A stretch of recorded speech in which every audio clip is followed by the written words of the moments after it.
how to add or remove applications from dock. So as you can see, my dock is pretty much minimalistic with nothing really showing. So it is very easy for me to use because I've taken out all the applications I don't really want on my dock or don't access all the time.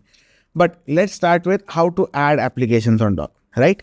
So here you can see I have apps. I'll click on apps, and these are all the apps that are installed on my MacBook. So here you can see I have Google Chrome on my MacBook, but if I just want it on dock, I can just drag and drop it anywhere I like.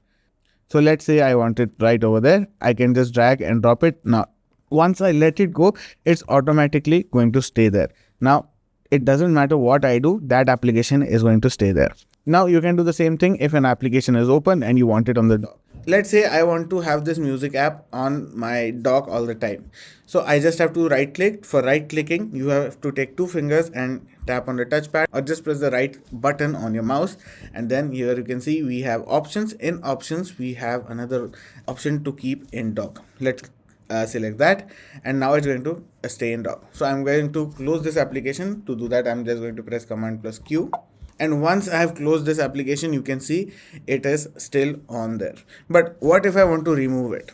By default, when you set up your MacBook, there are a lot of applications that come up on dock, and honestly it is just annoying. You don't really use all those applications.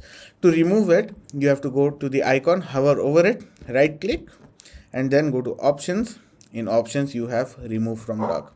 Let's do that again with Google Chrome. Right click, options, remove from dock, and that is that easy. Hopefully this video has been helpful for you guys. If it has been, do make sure to like, share and subscribe.